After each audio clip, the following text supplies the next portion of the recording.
आज से 1 साल पहले फरवरी 2023 में महरौली में एक जगह है लड्ढा सराय, उसके पास एक कॉलोनी है घोसिया कॉलोनी, जहां पे कई दिनों तक डिमोलिशन चला। भारत की केंद्र सरकार की एजेंसी डीडीए वहां पे डिमोलिशन कर रही थी। जब आम आदमी पार्टी ने उसका शोर मचाया तो भारतीय जनता पार्टी के कई सांसद मैदान में आए, कई विधायक मैदान में आए और उन्होंने बोला ये हम नहीं, ये दिल्ली सरकार करा रही है। खैर, कॉलोनी के लोग हाईकोर्ट पहुंचे। हाईकोर्ट ने करीब 400 बस्तियों का और वहां पर मौजूद बहुत सारी मल्टी स्टोरी बिल्डिंग्स का डिमोलिशन रोका, स्टे किया। हाईकोर्ट की वजह से स्टे हुआ और हाईकोर्ट ने डीडीए की यानी कि केंद्र सरकार की खिंचाई की कि जो क्लस्टर लिस्टेड क्लस्टर है आप उसका डिमोलिशन कैसे कर सकते हैं।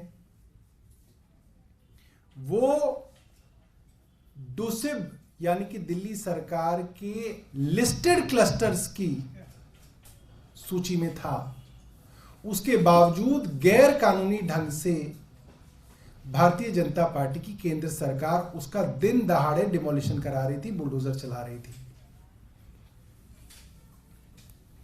मैं जानना चाहता हूं भारतीय जनता पार्टी की केंद्र सरकार ने उन अफसरों पर जिन्होंने गैर कानूनी ढंग से लोगों के आशियाने डिमोलिश कर दिए, उन पर क्या कार्रवाई की। अभी तक तो कोई कार्रवाई नहीं की। ये तो कोई अफसर छींक दे तो उसको सस्पेंड कर देते हैं। बात बात पे रोज आप अखबार में देख सकते हैं कि कभी इसका प्रोसिक्यूशन सैंक्शन दिया एसीबी को, कभी इसका दिया, कभी इसका दिया। उन अफसरों के खिलाफ भारतीय जनता पार्टी केंद्र सरकार ने क्या कार्रवाई की? कुछ नहीं की। क्यों नहीं की? क्योंकि इन्हीं का काम कर रहे थे। आम आदमी पार्टी ने शोर मचाया तो एक्सपोज हो गए। इसके बाद इस पूरे साल लगातार दिल्ली के अंदर डिमोलिशंस चल रहे हैं। तुगलकाबाद के अंदर सबको मालूम है केंद्र सरकार की एएसआई ने करीब 2.5 लाख लोगों को बेघर कर दिया, करीब 1000 से ज्यादा मकानों को ढा दिया। उन लोगों का कोई विस्थापन नहीं किया गया, उनको कोई ऑल्टरनेटिव जगह नहीं दी गई, उन लोगों को कहीं पे रिहेबिलिटेट नहीं किया गया। पिछले 1 साल के अंदर घोसिया कॉलोनी महरौली में, धौला कुआं पे, प्रगति मैदान पे, डीपीएस मथुरा रोड के पास सुंदर नर्सरी, जहां के विधायक हमारे साथ बैठे हैं प्रवीण जी, वहां पे करीब 300 से 400 जेजे क्लस्टर्स को डिमोलिश कर दिया गया। गैर कानूनी तरीके से कर दिया गया क्योंकि वो भी लिस्टेड स्ट्रक्चर था, लिस्टेड क्लस्टर था। वहां पे भी आप बिना विस्थापित किए, बिना उनको वहीं पे जहां जो मोदी जी का वादा है, जहां झुग्गी वहां मकान, बिना उनको मकान दिए उनको बेघर किया गया। अभी कुछ दिनों पहले अखबार में खबर नहीं छपी क्योंकि अखबार में छापना मना है।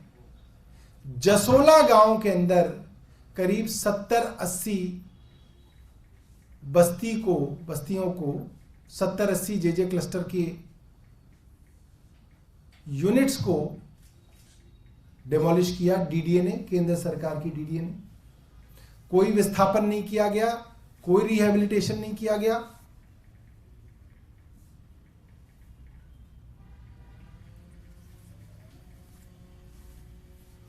अभी मेरे साथ दीपक सिंगला जी बैठे हैं, जिस क्षेत्र से आते हैं वहां पे कड़कड़डूंबा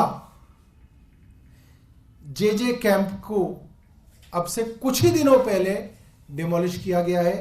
डीडीए यानी कि केंद्र सरकार की एजेंसी ने डिमोलिश किया है। उन लोगों को कहीं पे मकान नहीं दिया गया, उनको बेघर कर दिया गया। करीब 400 लोग हैं, 80 से 90 झुग्गियां वहां पे डिमोलिश की गई हैं। जब हम आपसे बात कर रहे हैं इस दौरान भी हमें हमारे आदर्श नगर के विधायक ने बताया है, आदर्श नगर के आजादपुर मंडी के पास केंद्र सरकार की डीडीए डिमोलिशन कर रही है। हम ये देख रहे हैं पिछले कुछ सालों से जगह जगह फ्लाईओवर्स के नीचे लोग आ रहे हैं, फुटपाथों पे लोग आ रहे हैं, छोटे छोटे बच्चों को लेके फ्लाईओवरों के नीचे रह रहे हैं। वो लोग कौन हैं? लाखों लोग जो केंद्र सरकार दिल्ली के अंदर बेघर कर रही है, ये वो लोग हैं। केंद्र की कानून की पॉलिसी है कि आप जिसको बेघर करेंगे पहले आप उसको रिहेबिलिटेट करेंगे।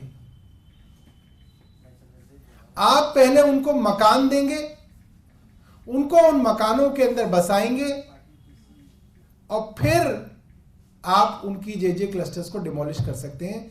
मगर इस पॉलिसी को दरकिनार करके लगातार दिल्ली के अंदर डिमोलिशंस का सिलसिला चल रहा है। मेरी भारतीय जनता पार्टी के 7 सांसदों से अपील है और उनसे हमारा प्रश्न है, इन 7 सांसदों को दिल्ली के इन गरीब लोगों ने वोट दी थी।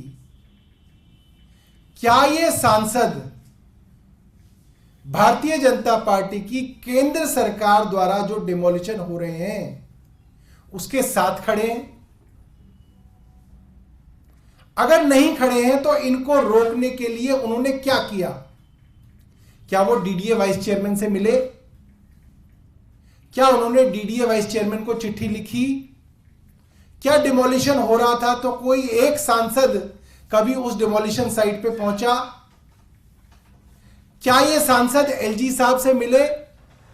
दिल्ली के अंदर जगह जगह डिमोलिशन चल रहे हैं आज, जो मैंने बताई जगह, उसके अलावा दिल्ली के अंदर डिमोलिशन चल रहे हैं।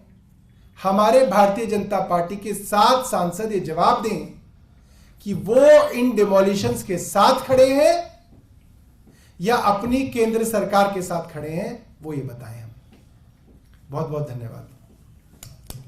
सौरभ जी, इसका समाधान क्या है? आपने अपनी बात कही, कोर्ट से स्टे मिले भी, उसके बाद भी कहा कि आप 400-500 और गिरा दी गई हैं डीडी द्वारा। समाधान लास्ट इसका सलूशन क्या है? देखिए, समाधान तो नैतिकता ही है। पॉलिटिक्स के अंदर अगर आप कानून को भी नहीं मानेंगे तो एक नैतिकता ही है जिसके आधार पे आपको रुकना चाहिए था। कोर्ट को आप नहीं मान रहे, कानून को आप नहीं मान रहे, डीडीए डूसिव के लिस्टेड क्लस्टर को नहीं मान रही। ये कानून है कि अगर जमीन केंद्र सरकार की है तो उनको नए मकान देने का काम डीडीए का है। अगर वो जमीन दिल्ली सरकार की है तो उनको उजाड़ने से पहले नए मकान देने का काम दिल्ली सरकार का है। मैंने जितनी जगह आपको बता रहा हूं, इसके अंदर डीडीए, एएसआई, एलएनडीओ और रेलवे, ये चारों केंद्र सरकार की एजेंसी हैं, लगातार डिमोलिशन कर रहे हैं। आज से कुछ दिनों पहले मैंने और आतिशी ने एक प्रेस कॉन्फ्रेंस की जिसके अंदर हम दोनों बाकायदा वहां पे गए। सफदरजंग एयरपोर्ट के पास शिव मंदिर कैंप है, वहां पे मैं मीडिया के मित्रों को भी दिखाया कि कैसे एक एक घर के बाहर 2 तरीके के स्टिकर चिपके हुए हैं। एक स्टिकर चिपका हुआ है भगवान राम की जन्मभूमि के अंदर मूर्ति की प्राण प्रतिष्ठा, और उसी घर की दीवार पे एक स्टिकर चिपका हुआ है रेलवे की तरफ से डिमोलिशन नोटिस। ये अजीब बात है कि भारतीय जनता पार्टी का कार्यकर्ता मंदिर का स्टिकर लगाने तो पहुंच गया, मगर उसने उस गरीब के घर पे लगे हुआ डिमोलिशन का जो स्टिकर था उसको नजरअंदाज कर दिया। मैंने मीडिया के मित्रों को दिखाया था कि कमाल है इस देश का। ये जो मौजूदा डेमोलिशन हो रहा है, क्या ये कोर्ट के आदेश पे हो रहा है, ये एजेंसियां डायरेक्ट कर रही हैं? कोर्ट का तो आदेश मुझे नहीं लगता कि ऐसा कोई है, मेरी जानकारी में कोई कोर्ट का आदेश तो मेरी जानकारी में नहीं है। लेकिन डेमोलेशन को लेके अदालत ने जो टिप्पणी किया, मैं आपको ये भी बता सकता हूं कि कोर्ट्स को भी अक्सर एजेंसियां गुमराह करके झूठे सच्चे ऑर्डर ले रही हैं। कोर्ट के आगे जानकारी नहीं दी जा रही है। भाई अब कोर्ट के आगे कौन जानकारी देगा कि ये क्लस्टर लिस्टेड है नहीं है? सरकार देगी।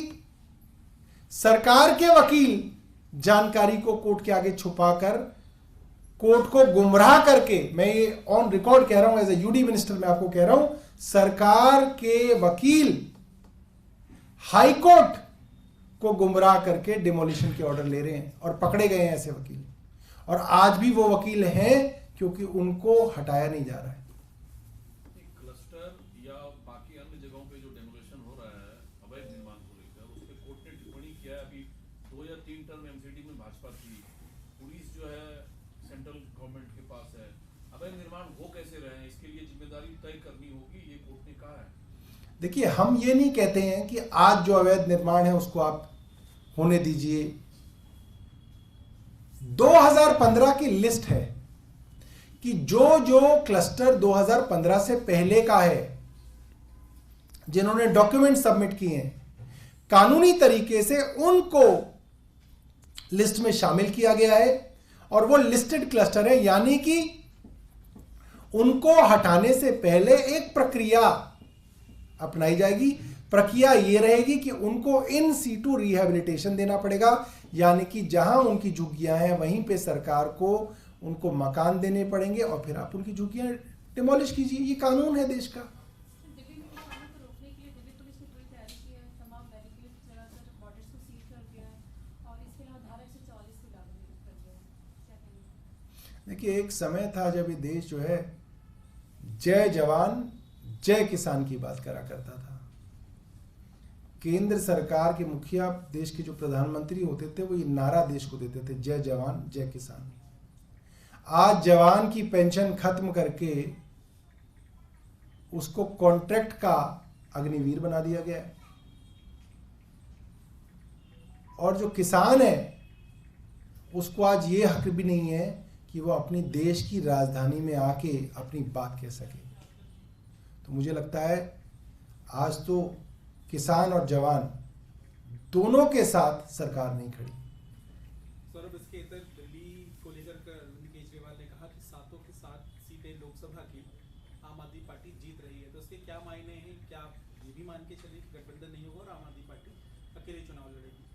सीएम ने कल ये बयान दिया। देखिए, मैं ये समझता हूं कि लोग भारतीय जनता पार्टी से इतने परेशान हैं कि आज चुनाव हो तो भारतीय जनता पार्टी को आम आदमी पार्टी दिल्ली में हरा के 7 सीटें जीतने की क्षमता रखती है। मुख्यमंत्री जी ये बात कह रहे हैं और ये बात मैं भी कह रहा हूं। आप लोग कांग्रेस से गठबंधन करने को आतुर हैं। कांग्रेस के नेता रोज अपनी पार्टी छोड़कर जा रहे हैं। मुख्यमंत्री जो रहे महाराष्ट्र में, जिनके पिता मुख्यमंत्री रहे, जिनके अध्यक्ष बनने की 2-4 महीने पहले तक कांग्रेस में बातें चलती थी, वो पार्टी से अलविदा कह गए। राज्यसभा का चुनाव सामने है, उनके साथ कुछ विधायक भी जाएंगे, फिर कांग्रेस में राज्यसभा का खेल भी गड़बड़ाएगा। अब देखिए, ये तो कांग्रेस का अपना इंटरनल मामला है, वो अपना घर खुद देखेंगे। ये भी पूछना चाह रहे हैं कि गठबंधन होगा कि नहीं कांग्रेस के साथ? वही सवाल तो वही है। देखिए, चर्चा तो चल रही है। मैं अभी तो आपको प्रेस कॉन्फ्रेंस में इतना ही बता सकता हूं कि चर्चा चल रही है। Thank you.